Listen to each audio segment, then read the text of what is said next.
Vamos a dejarle lugar a nuestro hermano Aurelio Ávila para que comience, hermano Omar. Bienvenidos ustedes como ponentes de la conferencia. Pues gracias por la preparación del material y por compartirnos de sus experiencias. Adelante, hermano Aurelio.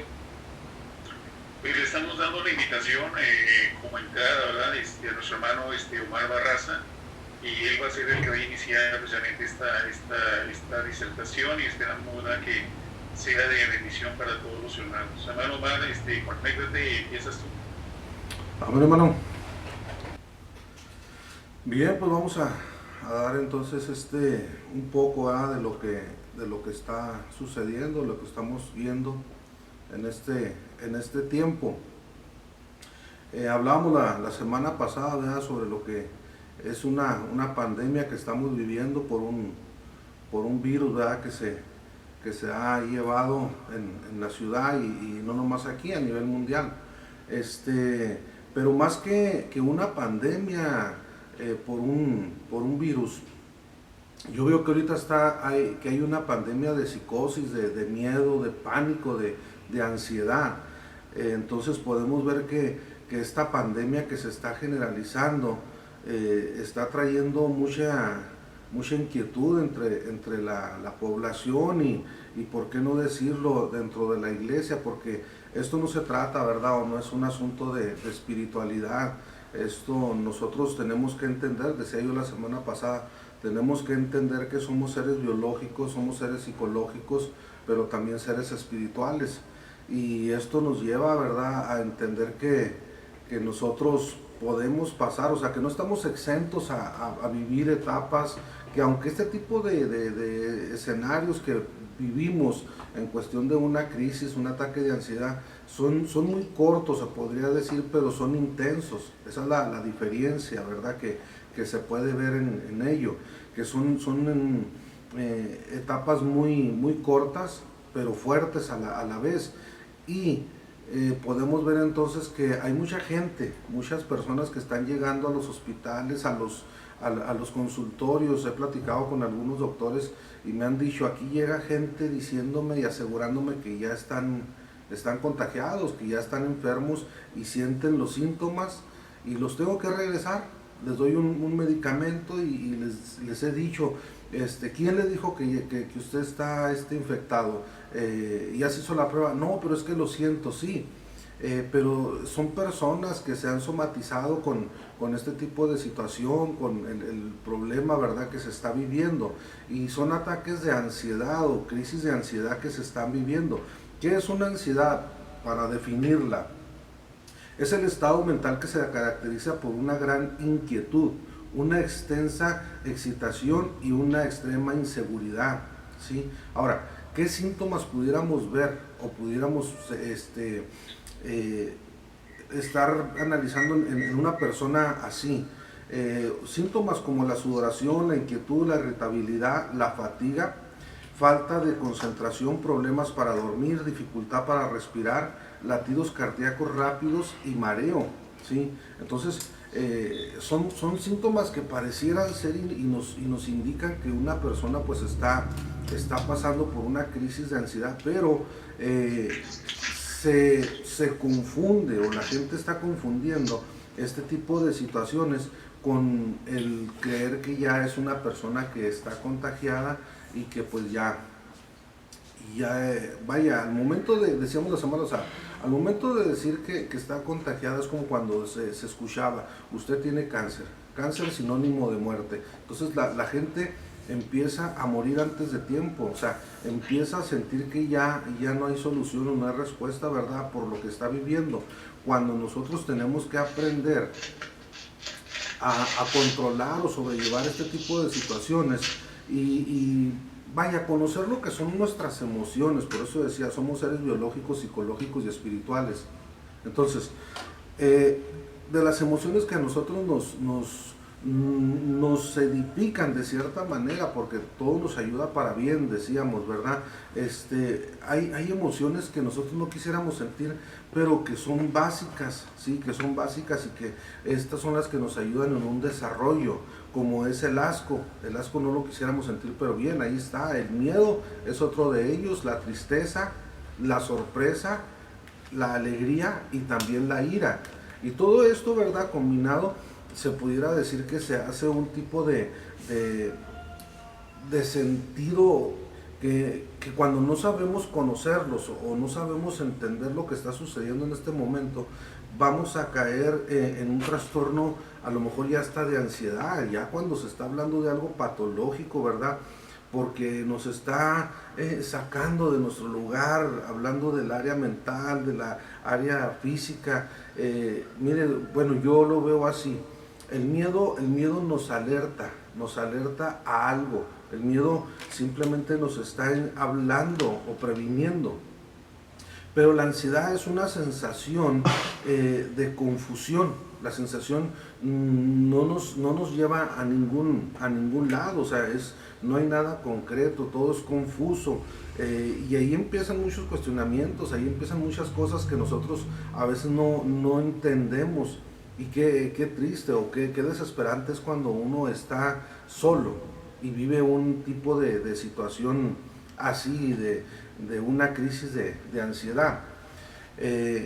Y aquí decía, surge lo que se conoce como el efecto Easy, que no estoy hablando de una marca, de una compañía. El efecto Easy es aquel que dice uno, ¿y si me contagio? ¿Y si me pasa a mí? ¿Y si me enfermo? ¿Y si no logro salir adelante? ¿Y si me muero? Y hermano, ahí estoy, ¿verdad? Entonces, este tipo de situaciones que estamos viviendo en la actualidad, de ansiedad, ¿sí? Este tipo de ansiedad que se está viviendo, de miedo, de pánico ya, ¿verdad? Decía, ese efecto Easy, ¿qué sucede con los que tienen que salir a trabajar? ¿Sí? Que tienen que dejar a sus familias y salen con la inseguridad. Y decía, y si en el trayecto me contagian, y si en la fábrica me enfermo, y si ya no salgo, y si me llevan al hospital y ya no vuelvo a ver a mi familia, en fin. Entonces tenemos que ver que el miedo nos habla de una amenaza, de cierta manera, pero la ansiedad simplemente se imagina lo que no existe o lo que no hay, ¿sí? Aquí podemos ver que nosotros cuando nos empezamos a somatizar, cuando empezamos a sugestionarnos, miren, no somos apocondriacos, pero pudiéramos caer en ese tipo de situación al momento de estar escuchando, de estar teniendo contacto con personas que son muy débiles, vamos a decirlo de alguna manera, todo lo que escuchan se lo toman, se lo apropian, ¿verdad? La escritura nos dice que nosotros tenemos que escudriñarlo todo, ver lo bueno, tomarlo, y lo malo, desecharlo. Entonces, sí, hermanos, creo que dentro de lo que estamos viviendo, los medios de comunicación, por tal a veces de ganar una nota, ¿sí? Están a veces cayendo en el amarillismo, y mucha gente no entiende lo que se está hablando, ¿verdad? Todo lo que es una noticia mediática, y quieren ellos alcanzar un tipo de rating, no les interesa, ¿verdad?, lo que la gente está padeciendo. Entonces, aquí es donde entra el papel de nosotros, qué estamos haciendo como iglesia, como pastores, dentro de una sociedad, y no digo solamente dentro de una sociedad, sino dentro de la iglesia, ¿sí? Es importante. ¿Por qué? Porque hay muchos tabús que a veces nosotros no queremos tocar, son temas espinosos, pero es necesario hacerlos. Ahora, ¿por qué digo esto? A veces creemos, hermano, lo espiritualizamos de una manera que pensaríamos que a nosotros no nos va a llegar o no nos va a tocar esto. Nosotros estamos en una burbuja y espiritual, que no hay nada de esto para nosotros. Estamos exentos de este tipo de situación. Ahora, hace unos meses, a mí me tocó vivir una etapa corta. Yo ya había tenido algunas situaciones, pero fue cuando estábamos durante el tiempo de las inscripciones en la escuela, y estaba yo en la secundaria, y ya andaba yo un poco indispuesto del estómago. El caso es que nos trajeron algo de comer, y cuando estamos ahí en la escuela escribiendo a la gente, empecé a sentirme mal, y les dije que me iba a retirar. Y ya me había dado a mí calentura, pero por la infección que traía yo en el estómago. Al momento de que yo me quiero retirar, empecé a sentir que me estaba dando temperatura. Y yo lo que traté de hacer es salir lo más rápido de la escuela. Es un poco grande la escuela. Traté de salir, pero no faltaba quien me detenía, quien me hablaba. Tuve que ir a la oficina nuevamente. En fin, cuando salgo temblando, salgo con una desesperación. Yo entendí lo que me estaba pasando. Sí, cualquier otra persona hubiera pensado que ya se había contagiado, que tenía los síntomas, ¿verdad? Pero yo entendí lo que me estaba sucediendo. O sea, la inquietud que yo tenía era salir rápido para que no me fueran a ver o a decir de la temperatura o X. Y cuando yo llegué a la casa llegué muy mal. De hecho, el pastor Aurelio vino ese día aquí a la casa y alcanzó todavía un poco a verme. Entonces fue tal la desesperación, ¿verdad? El escenario que me tocó vivir fue un poco fuerte, ¿sí? Gracias a Dios que pudimos controlar o supe a manejar la situación, pero estaba batallando mucho para respirar, para controlar más bien la respiración. De hecho se me fue un poco la quijada de lado. Quedé muy cansado. O sea, cualquiera hubiera dicho que yo ya estaba, sí, pero yo sabía, ¿verdad?, la situación que estaba viviendo, y era solamente una crisis de ansiedad. Y por eso digo, no, eso no quiere decir, hermanos, que a nosotros no nos va a suceder o no nos va a pasar, ¿no? Todos estamos propensos a caer en una situación cuando andamos sobrecargados, cuando traemos tantas cosas en nuestra mente, ¿verdad? Ahorita quiero explicar un poquito de este tipo de situación, o qué es lo que nos abre una puerta para poder entrar aquí. Y le digo, estábamos viviendo una situación atípica, ¿verdad?, dentro de la escuela, que comúnmente se lleva cada año. Hoy este año fue muy diferente, y esto pues dio lugar, ¿verdad?, a que se viviera un momento de tensión, de estrés. Ya los últimos días de las inscripciones veía que ya todos andaban relajados, pero el primer día que nos tocó fue una situación difícil. Entonces, por eso les digo, hermanos, es importante que nosotros como pastores, ¿verdad?, que estamos al frente liderando una congregación, sea grande, sea pequeña, no creo que eso ya es a segundo lugar. Los que tengamos o los que estén ahí, creo que tenemos la responsabilidad de capacitarlos, de instruirlos, de que conozcan, no solamente, y no quisiera que se me malentienda, ¿verdad?, no solamente es como aquel que me dijo que él iba al instituto de la BOA, que era Biblia, oración y ayuno, y lo demás pues no desconocía totalmente, ¿verdad?, en sí, hasta su desarrollo hipnótico, su desarrollo físico. O sea, hermanos, estamos a veces cayendo, nos estamos encerrando nosotros mismos de tal manera que estamos dejando un margen o un criterio muy corto. O sea, nuestros parámetros para poder enseñar a la iglesia, porque digo, hay muchos tabús, y esos tipos de tabús a veces no queremos tocarlos por lo espinoso que son. Decía la semana pasada, no somos todólogos también, no somos, pero creo que dentro del pueblo de Dios hay quienes están preparados. Creo que hay médicos, creo que hay gente, ¿verdad?, con una preparación secular muy buena, como para que fueran ponentes y nos dieran, y me agrego, ¿verdad?, nos dieran una capacitación en muchas áreas legales, áreas de la salud, hermanos, y que pudiéramos entender, ¿verdad?, que necesitamos estar preparados para todo, no nomás encerrarnos en cuatro paredes. Sí, cierto, hoy tenemos las puertas cerradas de los templos, pero la iglesia no está cerrada, se ha dicho mucho, ¿verdad? Entonces podemos trabajar el día de hoy por fuera, por las redes sociales, y no solamente rayar en la religiosidad, como a veces nos tienen tan marcados, tan etiquetados, que nosotros todo lo queremos arreglar con Biblia. No estoy diciendo que sea malo, repito, ¿verdad? No quiero que se me malentienda, pero hay áreas que también tenemos que atender, hay áreas que también está haciendo falta que la iglesia se haga cargo de ellas. Entonces, una de esas áreas, hermano, que yo puedo hablar, o quiero hablar un poquito, ¿verdad? Simplemente dar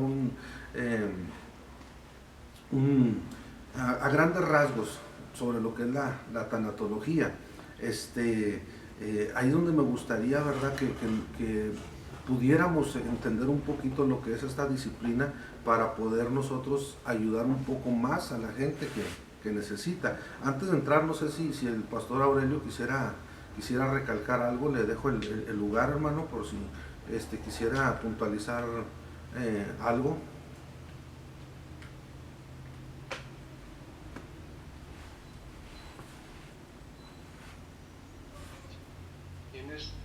Tienes tu micrófono apagado, hermano Aurelio. Omar, Sí. sigue adelante, hermano. Yo tengo una participación y va unada precisamente a lo que tú vas a estar diciendo acerca de esta disciplina. Adelante, hermano. Perfecto. Bien. Entonces decíamos, la tanatología, ¿qué es? Mira, hermano, creo que este nombre de tanatología, ¿verdad? O la definición, pues es muy sencilla. Thanatos habla de muerte, ¿verdad? Es un estudio sobre la muerte. Creo que aquí el término o el nombre que se le dio a esta disciplina, pues como que nos afecta, nos hace un poquito encerrarnos, ¿verdad? A lo que es este tipo de método, ¿sí? Dentro de lo que es la etimología indoeuropea, hablar de muerte es hablar de separación. Entonces, todos vivimos una separación, o sea, todos vivimos un duelo, que es a lo que se trata la tanatología, hablar de lo que es el proceso de los duelos. Pero, mire, desde que antes que nosotros llegáramos al mundo, ya estamos viviendo duelos. Al momento de separarnos de la madre, ¿verdad?, de ese vientre, ya es un duelo que se está viviendo. Entonces, aquí hay diversidad de duelos que se están viviendo, y esto se vive muy comúnmente, pero aquí lo importante es capitalizar lo que nosotros estamos viviendo durante un duelo, cómo manejarlo, ¿sí? Lo que es la tanatología, pues es un método que una doctora llamada Elizabeth Kubler-Ross, de origen suizo, que después se nacionalizó estadounidense, ella trajo allá por 1969, que ella empezó a llevar. Cuando llega ella a ese hospital, los médicos pues no la veían del todo, ¿verdad?, a grado, porque decían, pues es una mujer, ¿qué nos puede enseñar? Está bien, era esposa de un médico, y le dijeron, denle en un lugar, pero miren, allá en la zona allá donde se están ya muriendo los enfermos terminales, allá que se quede, si quiere trabajar allá que se quede. Y ella se fue, aceptó con gusto, pero resulta que con el tiempo empezaron a ver los doctores, ¿verdad?, que algo sucedía, que aquellos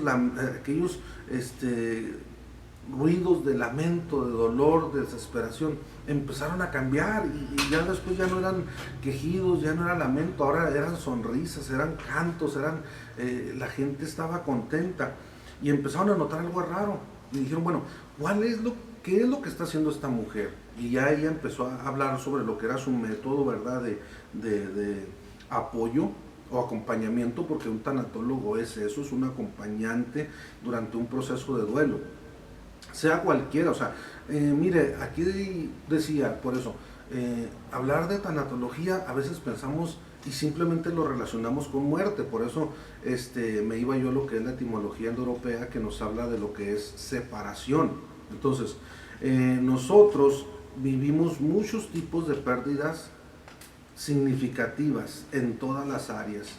Y aquí quiero resaltar esto: como pastores, como líderes, como ministros, no estamos exentos a sentir el dolor. O sea, no hay un antídoto, no hay una vacuna para sentir el dolor que viene al momento de estar viviendo o sufriendo una pérdida, ¿sí? Somos humanos y tenemos necesidades como cualquier mortal, ¿sí? Entonces, hablábamos de los tabús. Precisamente es un tabú, lo que es la muerte. No nos gusta, como que ese tema lo dejamos vaya, ni modo, cuando estamos en casa, pues nadie le gusta hablar de lo que es la muerte, llegar a ese momento que tiene que venir un día. Dentro de la iglesia, pues he escuchado, ¿verdad?, que hay hasta pastores que dicen, a mí lo que me gustan son los funerales, me gusta predicar, pero solamente ahí es donde se habla de muerte. O cuando hablamos, pero de una manera ya triunfalista, cuando ya vamos a estar en el cielo, cuando yo feliz a mi nombre responda, ay sí, hablamos de muerte, pero mientras son temas que no nos gusta tratar. Y repito nuevamente, recalco, ¿verdad?, lo de tanatología, muerte, es cierto. Mire, cuando yo he trabajado en las escuelas y yo les he dicho, ¿por qué no llevamos un taller sobre tanatología? Se lo damos a toda la cuadrilla, la plantilla de docentes, y les damos un poco sobre lo que es tanatología. Lo primero que me han dicho es, aquí es una escuela, no es una funeraria. Fíjense cómo a veces tenemos ese concepto de lo que es esta área, ¿sí? Aquí debería, en lugar entonces de llamarse tanatologías, debería llamarse biología. Pero bueno, ya estaba, ya para 1969, donde se establece esta disciplina, ya la biología ya estaba. ¿Qué es la biología? Es la ciencia que estudia el origen, la evolución y las características de los seres vivos, así como sus procesos vitales, su comportamiento y su interacción entre sí y con los del medio ambiente. Esto, hermano, en lo personal a mí me gustaría que lo que es el área de tanatología se diera como una asignatura dentro de las escuelas, no nomás de secundaria o de preparatoria o nivel universitario, no, desde primaria. ¿Por qué? Porque en tercer año sí nos hablan, ¿verdad?, lo que es el proceso de nacer, crecer, reproducirse y morir, pero hasta ahí ya no se vuelve a tocar. Pero a mí me gusta mucho trabajar en lo que es secundarias. ¿Por qué? Porque precisamente ahí es donde los jóvenes, los preadolescentes, están sufriendo más duelos. Fíjese, cuando un joven o un preadolescente ha estado por 7 años bajo esa burbuja o esa cobertura paternalista, de ser llevado por sus papás, de ir a recogerlos, incluso en el recreo llevarles lonche, estar al pendiente, y de repente tener que cambiar, o sea, ahí está sufriendo ya un duelo, de llegar a la escuela, a una secundaria que tiene una población, hay poblaciones hasta de 2,000 alumnos, ¿sí? Ahora todos no se conocen, estamos hablando de que fueron jovencitos o alumnos que estuvieron durante 6, incluso 7 años juntos, desde kinder, y de repente tienen una separación. Están en la misma escuela, sí, pero ahora son grupos grandes de 50 alumnos, son hasta 7 grupos por grado, en fin. Aquí entran y van a tener que llegan asustaditos. Por eso me gusta trabajar en primarias y preparándolos para esta nueva etapa de entrada a secundaria. Llegan atemorizados por lo que están viviendo. O sea, una población de 500 alumnos en la escuela primaria que estaban a una de 2,000. Entonces, es difícil para ellos el primer año. El segundo, creo que es el más crucial para el joven que está en secundaria. ¿Por qué? Porque tiene que ganarse ese lugar que ya lo tienen los de tercero. Los de tercero ya se van, ellos ya están disfrutando del territorio que ganaron, y los de segundo tienen que buscar la popularidad, si no siempre van a ser hechos a un lado, segregados de los demás, porque no son populares según lo que ellos hablan o enseñan, ¿no? Y hay algo, hermanos, en lo particular, cuando yo trabajo con ellos, me gusta darles muchos talleres, y al final siempre trato de hacerles una reflexión a los jóvenes, ¿sí? Ahí, mire, yo tengo que parafrasear mucho, no se me permite hablar de la escritura, de versículos, hablo de muchos versículos de la Biblia, pero parafraseados, y no hay problema de esa manera. De esa forma nadie me cuestiona, nadie se molesta, y al final estoy hablando lo que es la palabra de Dios, y hay mucha gente que sí lo entiende, enseguida me entiende lo que le estoy diciendo, aunque se lo diga parafraseado, pero bueno, hasta ahorita no ha habido ningún problema. Cuando les digo que yo les doy ese tipo de talleres y hago una reflexión para finalizar, hay muchos jóvenes que terminan llorando. ¿Por qué, hermano? a veces vienen bien cargados, o sea, la escuela es una cajita de resonancia de la cual vienen ellos cargados de sus casas porque viven con familias disfuncionales, monoparentales, vienen de violencia intrafamiliar, a veces hay jovencitos que son abusados sexualmente, hay jóvenes que viven en un ambiente lleno de drogas, de pornografía, en fin, son muchos factores los que llevan a un joven a vivir una rebeldía un poco más agresiva. Pero cuando llegan a la escuela ellos encuentran un lugar de refugio. Creo que esa es una de las causas, hermano, porque muchas veces los jóvenes, cuando estamos dando la clase, cuando estamos ahí en ese salón, ¿verdad?, o trabajando como maestros de grupo, creo que por eso es que llegan y a veces nos dicen papá, o a las maestras mamá. ¿Por qué? Porque entienden o ven que nosotros los tratamos de una manera diferente. Vaya, me refiero a los que están viviendo este tipo de situaciones hostiles dentro de su hogar. Cuando yo les hago el taller, terminan llorando, pero veo que a muchos les da pena llorar. Sienten que no deben de llorar porque llorar es un sinónimo de debilidad, de cobardía, ¿sí? Entonces, ellos batallan y les tengo que hablar y les digo, hay tiempo de llorar, tiempo de reír, todo tiene su tiempo y hay que saberlo hacer. Por eso hablaba de la importancia de conocer nuestras emociones. Y yo les tengo que decir, vaya, el llorar es tan normal o natural como tener sueño, como reír, como beber, como cualquier cosa, ¿sí? Es tan natural, pero ellos no lo entienden y tiene uno que de cierta manera explicárselos para que puedan entender que no son débiles. Ellos no son débiles por el hecho de estar pasando una situación así.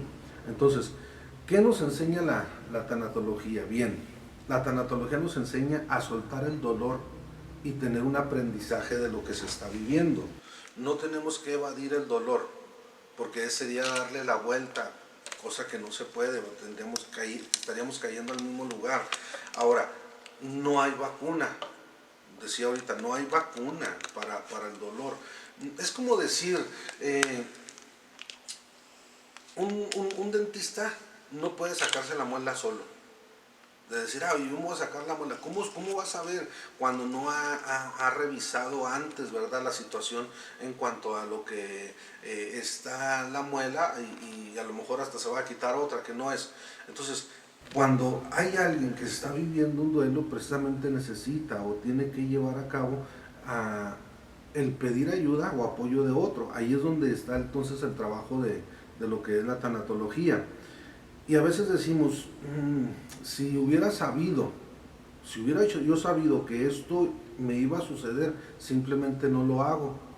Fíjese, lo que comúnmente se vive o lo que sucede en una vida cotidiana es que yo siempre llego y compro un artículo o lo que a mí me gusta, pero lo pago primero y ya después lo disfruto. Ya en lo que es nuestra realidad, nosotros disfrutamos, vivimos y después pagamos, decimos, después nos llega la factura. Pero hermanos, si nosotros hubiéramos sabido a lo que íbamos, o sea, si yo hubiera sabido que me compro un carro y me lo van a robar, es una pérdida, es un duelo que vivo, yo diría, pero es que entonces no lo hubiera comprado así de fácil, no lo hubiera hecho. Es lo mismo, hermano, es lo mismo. Si yo voy a tener una congregación y de repente me sucede una división o se me cierra la iglesia como ahorita, ¿verdad? Entonces yo pensaría, no, pues mejor no hubiera aceptado el llamado. No, yo creo que aquí solamente el único que sabe es Dios lo que va a suceder y cómo lo vamos a vivir. Nosotros simplemente tenemos que vivir, que aprender, ¿verdad?, de lo que estamos llevando a cabo. Ahora, a veces nos preguntamos, cuando llega, vamos a hablar un poco ahora de la muerte de un ser querido, decimos, ¿por qué? ¿Por qué él? ¿Por qué no otro? Dentro de las etapas del duelo, esa es una de ellas, ¿verdad? Lo que es la ira.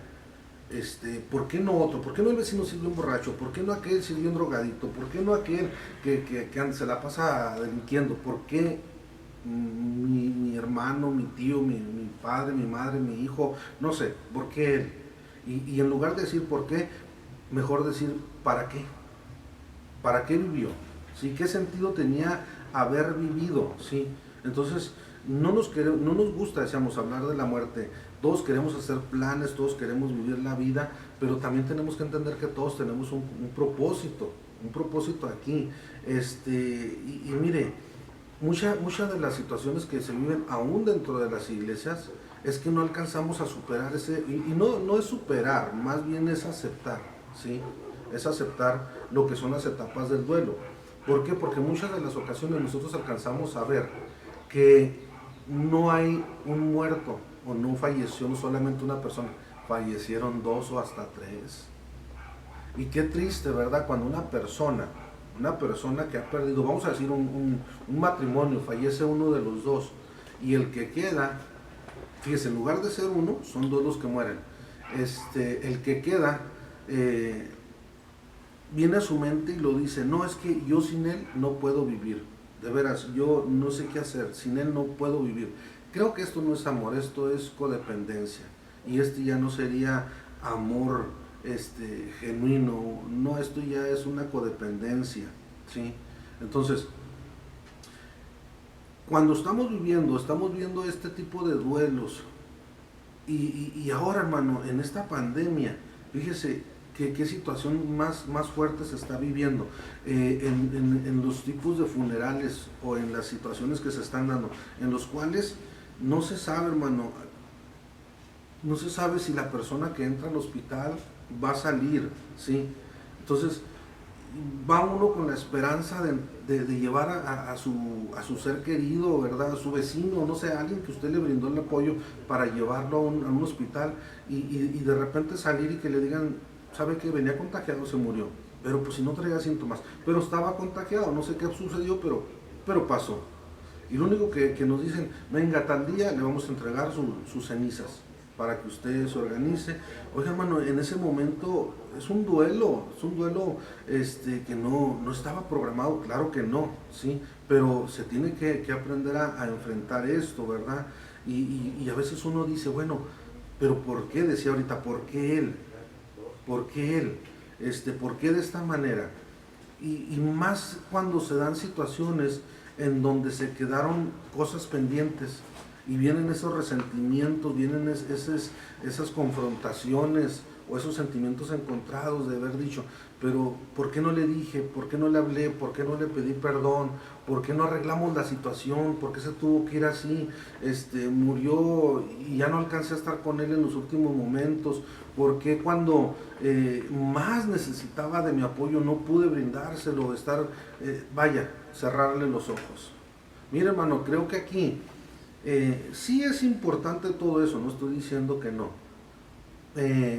Pero aquí hay que entender esto. No es quien le cierre los ojos, sino quien se los mantuvo abiertos. Y aquí es donde nosotros tenemos que entrar al trabajo de lo que es el tanatólogo para poder ayudar o apoyar a la persona a que entienda esta parte. No es quien le cerró los ojos, sino quien se los mantuvo abiertos. Y hacer un recuento tal vez, hermanos, pero cayendo siempre a la actualidad, a la realidad, al momento. ¿Qué es lo que se vivió? ¿Qué es lo que se tuvo? ¿Qué nos enseñó? ¿Qué era lo que ese familiar, hermano, vivió con nosotros? ¿Qué legado nos está dejando? ¿Cuáles fueron sus inquietudes, sus añoranzas de enseñarnos para que nosotros aprendiéramos a no cometer los mismos errores? En fin, tantas cosas, ¿verdad?, que nos enseñan y nosotros es lo que tenemos que entender, que el haberles mantenido los ojos abiertos es lo importante. Que si murió allá en la soledad, bueno, no murió en la soledad, hermano, siempre va a haber alguien, y a lo mejor no es en persona, pero siempre va a estar ahí Dios con ellos, con nosotros. Ahora, ¿tenemos una cita con la muerte? Sí, la tenemos todos. ¿Cómo? No sé, ahorita hay tanto miedo y decíamos, hermano, hay una ansiedad tan grande de saber ¿será que me muera? ¿Será que me contagie? Mire, yo no sé, hermano, sí se lo digo, yo no sé quiénes estemos destinados a morir en este tiempo, quiénes seramos los que estemos destinados a enfermarnos y ser ligero, o a lo mejor grave, intenso, o quienes ni siquiera, hermano, nos enfermemos. Yo no sé quiénes seamos, pero lo que sí sé es que tenemos una cita con la muerte, sea por contagio, sea por un accidente, sea por otra enfermedad, a lo mejor durmiendo, y vaya, qué bonito, ¿no? Sin sufrir, acostarse, dormirse y ya no despertar, pero creo que ese es uno de los duelos más traumáticos para una persona que queda, ¿no? El despertar y ver a su pareja, a su familiar que está muerto, ya no despertó. Pero bueno, vamos a tener que enfrentar todo esto. Y dentro de lo que es esta pandemia, hermano, y hablando de las pérdidas significativas, creo que una de las áreas que tenemos también que tratar es la pérdida de la salud, ¿sí? El hecho, mire, como ministros, yo después de esta crisis que viví, la última que viví, que decía el pastor Aurelio, estuvo aquí en la casa y vio cómo estuve. Mire, yo desde entonces, hermano, yo no he podido, a mí me gusta cantar, no sé, pero me gusta cantar. Pues si antes no cantaba bien, ahora canto de veras, ya no encuentro yo ni los tonos, no, de veras batallo mucho. Sí, pues no sé, serán los chanates, pero mire, he batallado mucho, o sea, yo sentí que se quedaron esas secuelas, y he escuchado de personas que quedan con problemas en los pulmones, que están batallando, y ese tipo de situación nos ha encerrado en un miedo, ¿sí? Ahora viven bajo el miedo intenso de poder, hermanos, llegar a vivir una situación difícil. Y mire, decimos, estoy encerrado, no salgo ni a la tienda, todo lo mando a traer para no arriesgarme. Pero mire, hermanos, hay algo que son los telómeros. Esos telómeros, voy a marcarlo así para entenderlos. Nosotros en los cromosomas pues son una X, ¿verdad? Ahí es donde está el ADN. Los telómeros son aquellas puntitas, vamos a decir, lo que están en esos telómeros, que cuando nosotros vivimos etapas de frustración, de miedo, de ansiedad, cuando tenemos ese tipo de emociones, ellos se encogen, y eso es lo que nos hace más vulnerables a nosotros, o sea, nos debilitan, hermano, nuestro sistema inmunológico y nos hacen propensos o vulnerables a enfermarnos. Pero todo esto, hermano, decía, muchas veces es porque nos hemos alimentado, no de la palabra. Yo creo que aunque en este tiempo no haya servicios, está el internet las 24 horas y podemos estar alimentándonos, estudiando, no sé, mucho tipo de actividades o cosas que podemos hacer, pero nos hemos llenado la cabeza de tanta información, a veces errónea, de lo que se escucha en cuestión de esta pandemia, y ya no sabemos, hermanos, si podemos recibir, abrazar incluso a un familiar allegado. El miedo nos tiene de esta manera. ¿Y qué sucede con los templos que están cerrados? Precisamente ahí donde vamos a alimentarnos en nuestra área espiritual, ¿sí? Estar alimentados, hermano, para poder enfrentarnos a esta realidad que estamos viviendo. Y aquí, hermanos,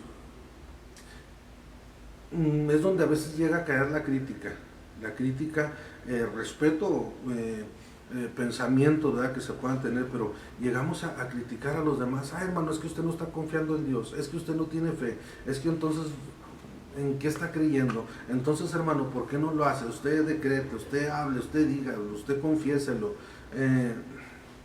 No creo que se trate, hermano.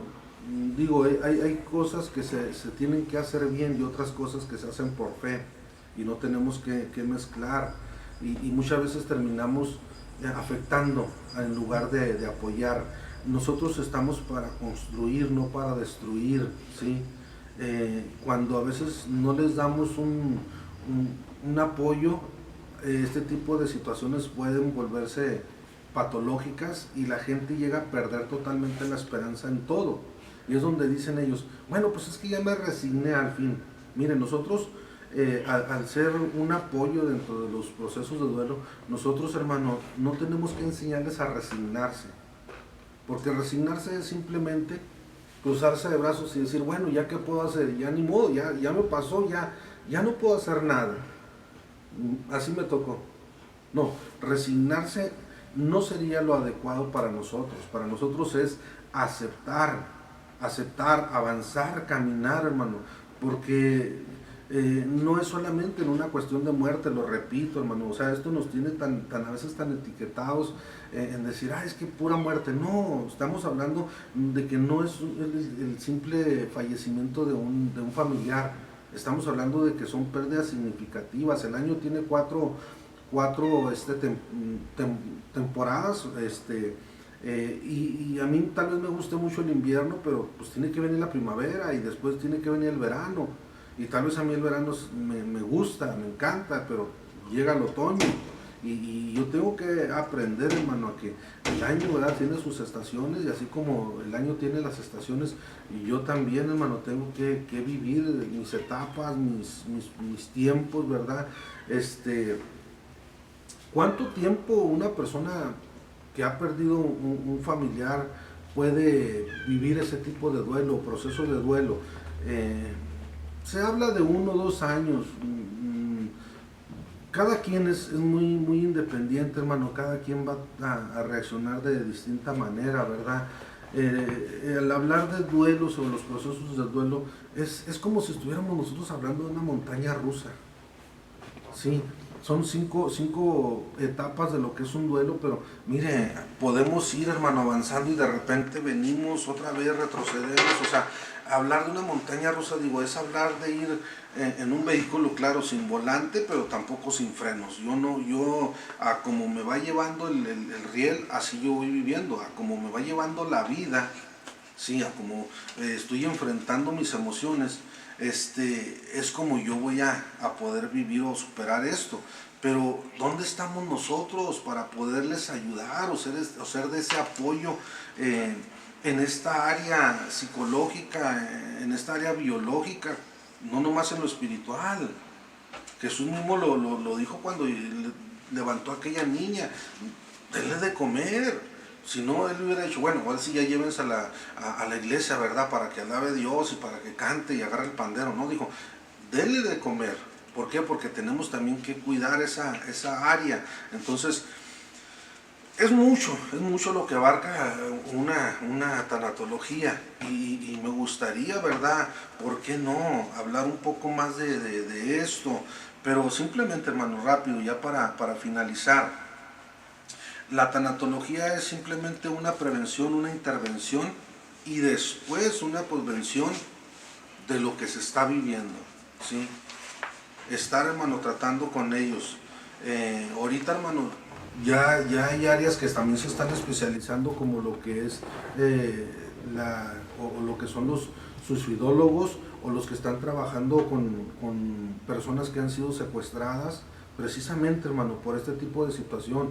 Mire, en las escuelas a mí ya me ha tocado saber o conocer, pues nosotros que estamos en las escuelas, nos enteramos de jovencitos que se han tratado de suicidar, que han llevado, de hecho, hermano, hace unos meses, cuando casi recién iniciábamos el ciclo escolar, una joven de preparatoria le llamó a la maestra, y con un ataque de ansiedad muy fuerte por cómo estaba viviendo esos días, y lo que era llevar sus asignaturas desde la casa. No es fácil, ¿verdad?, para ellos ni para nosotros. Entonces es ahí donde nosotros tenemos incluso que apoyar a los jóvenes. Si sienten, ¿verdad?, trabajar con ellos, pues qué bien. Hay algo, hermanos, que quiero nada más decir ya para finalizar. Hay algo que a la tanatología lo representa, o se ha tomado como un tipo de logotipo, que es una mariposa. ¿Por qué una mariposa? Fíjese, durante lo que fue el periodo, el tiempo del Holocausto, después de que pasa todo esto, que son cerrados esos campos de concentración, empezaron a encontrar dentro de aquellas habitaciones o celdas, empezaron a encontrar dibujos eh, con forma de mariposa, o dibujaban mariposas en sí. Y es donde ahí se empezaron a preguntar, bueno, ¿y qué tiene que ver todo esto? Bueno, a los sobrevivientes que habían pasado durante ese proceso tan fuerte, ellos decían, nosotros empezamos a ver lo que es la vida de una mariposa. Pareciera ser que cuando la mariposa se encierra en ese capullo, cuando ya no hay vida, cuando ya todo se quedó silencio, inerte, durante un espacio de tiempo ahí está, pero una vez saliendo de ese capullo, sale de una manera diferente, sale de una manera transformada. Ahora ya no es aquella oruga que se la pasaba por los árboles, ahora ya puede volar, puede ir a otros lugares. Cuando nosotros, hermano, pasamos por ese tipo de duelos o etapas, dice la Escritura que todas las cosas nos ayudan para bien, y necesitamos aprender a llorar con los que lloran, ¿sí? Entonces, esto es lo que nos enseña esta disciplina de la tanatología, a ponernos en los zapatos de aquel que está sufriendo, para acompañarlo en el dolor, no para esconderlo ni para cubrirlo, sino para apoyarlo a superar este tipo de situación. Viktor Frankl, hermanos, que fue otro de los hombres que resurgen del holocausto, él hablaba, hermano, y enseñaba que nosotros tenemos que luchar por vivir, aprender de la vida, de toda la adversidad que venga. Hay un libro que él hace, ¿verdad? Él fue un psiquiatra, y él escribe un libro que se llama El hombre en busca del sentido.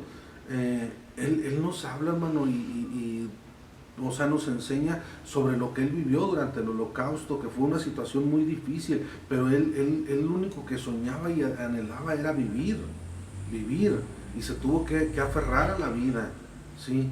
Nosotros tenemos que aferrarnos a Dios, y en este tipo de pandemia que estamos viviendo, aferrarnos más a Dios. Nos está enseñando que somos humanos, nos está enseñando a que somos débiles, a que no somos los super apóstoles ni los super pastores, no. Somos hombres tan débiles, tan frágiles, tan vulnerables como cualquier congregante, y necesitamos verlos a ellos.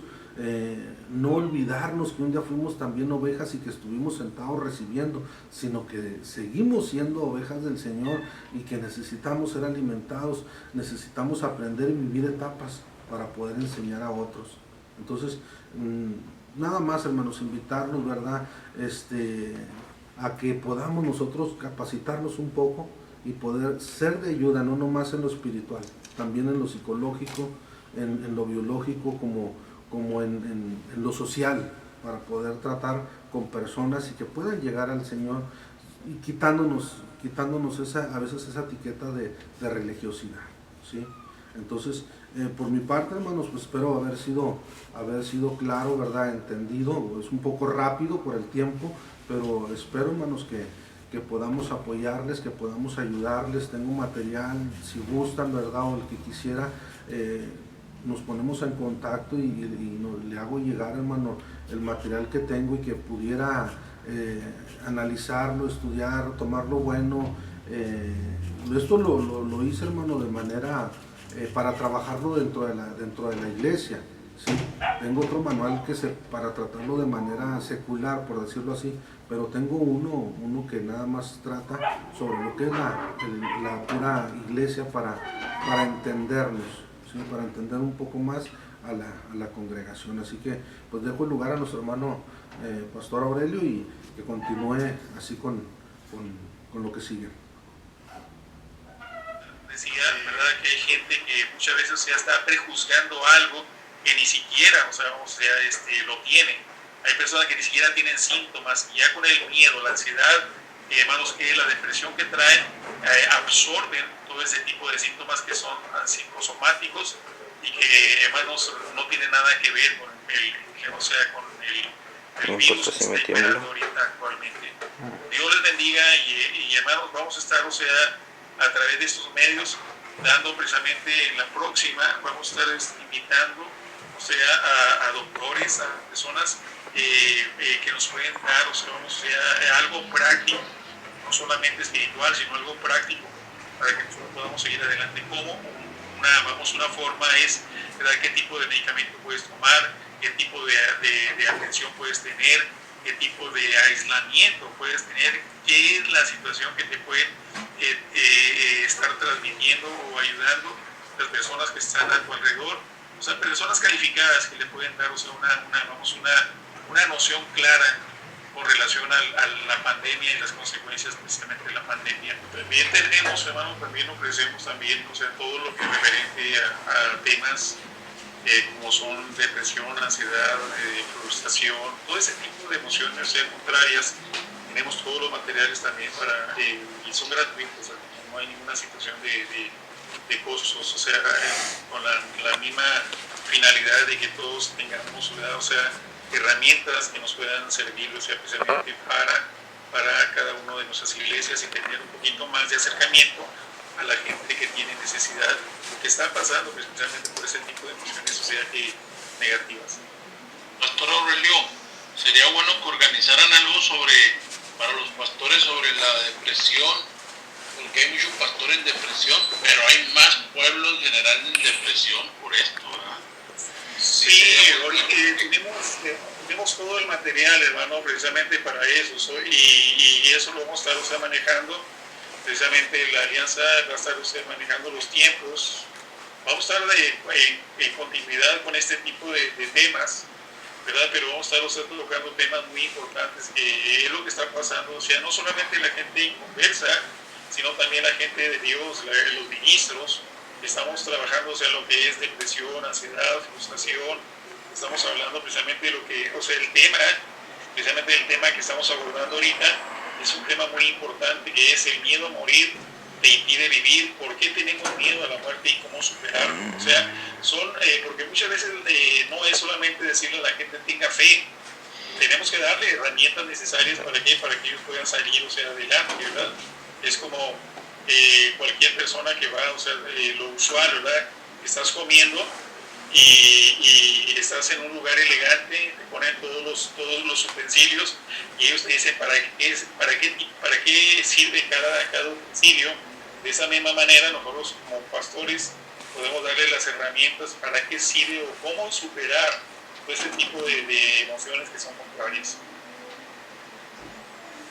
Gracias, hermano, muy amable. Sí, adelante, hermano. Adelante, hermano Miguel. Ok, sí, gracias, hermano Aurelio. Bueno, pues si no hay algún comentario o alguna pregunta, pues le dejo el lugar al hermano José Morales para que cierre la reunión. Agradecerles, hermano, su asistencia y pues estar al pendiente con las pláticas que está organizando mi hermano Aurelio como parte de las actividades de la alianza. Adelante, hermano José.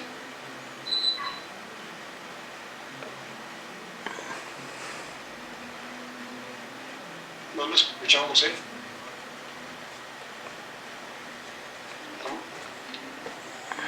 Ahí sí, a ver.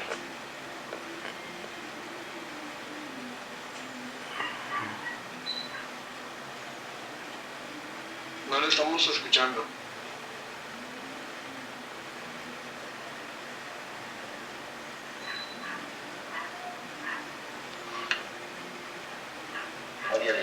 Ay, hermanos.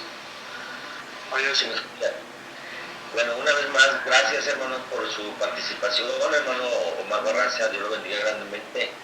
Muy atinada, muy justa, muy puntual, y también Dios bendiga a nuestro hermano Aurelio y a todos los que están por ahí. Un abrazo, ¿verdad? Gracias por conectarse, por estar aquí con nosotros. Gracias, hermanos, Dios los bendiga. Gracias, hermano. Amén. Amén, hermano Miguel. Sí, okay, gracias, hermanos. Entonces, pues estaremos ahí en contacto para convocarles a la siguiente reunión. En su oportunidad les daremos a conocer el tema y los datos para que se integren a las conferencias que estamos organizando por parte de la alianza. Muchas gracias, hermanos, que tengan un bonito día, Dios les bendiga, gracias por su compañía una vez más. Amén. Estamos viendo. Dios los bendiga, Dios los bendiga. Bendiciones. Bendiciones.